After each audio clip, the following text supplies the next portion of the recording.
Assalamualaikum dan salam sejahtera. Saya Dr. Syarizan daripada Columbia Asian Hospital Setapak. Hari ini saya ingin membuat perkongsian berkenaan dengan penjagaan simen. Jika kita mengalami kepatahan pada tulang, sama ada tulang tangan atau tulang kaki, kadang-kadang tak semua kes kita akan buat pembedahan. Kadang-kadang kita akan pasang simen.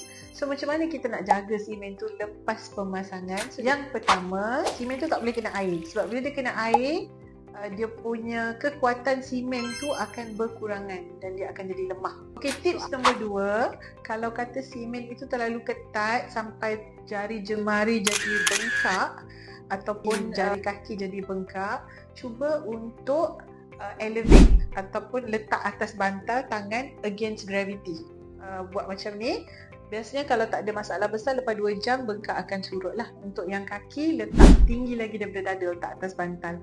Kalau dah elevate pun bengkak tak surut dan you still sakit, rasa terlalu ketat, dan kena datang jumpa pakar ortopedik yang pasang simen tu untuk nak potong simen tu supaya boleh bagi ruangan. Sebab kita takut dalam setengah keadaan kalau simen terlalu ketat, darah tak jalan. Seterusnya, kalau kata keadaan simen atau fiber tu ada crack ataupun tempat-tempat yang loose ataupun you rasa macam boleh nak tertanggal, that means simen tu dah tidak berfungsi, dia dah tak pegang kebertahan, dan kalau kata dibiarkan, patah tu boleh lari balik. Kadang-kadang benda ni sangat common sebab bila bengkak dah surut, simen tu akan jadi longgar dan dia tidak berfungsi untuk memegang tulang daripada luar. So kita perlu redo the cement dan perlu x-ray balik nak tengok kedudukan tulang tu macam mana. Terdapat juga ramai pesakit yang rasa gatal bila pakai simen tu. So ada beberapa tips yang kita boleh buat kalau gatal.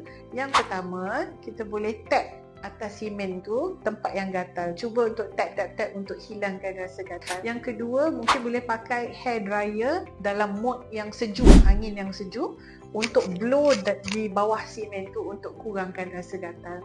Doktor juga boleh bagi ubat untuk kurangkan gatal ya. Kita nasihatkan pesakit jangan masukkan benda-benda tajam seperti kayu ke atau pen ke atau benda-benda tajam untuk nak garu di dalam simen.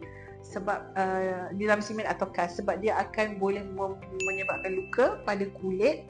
Kadang-kadang benda-benda tu boleh tersangkut dekat dalam.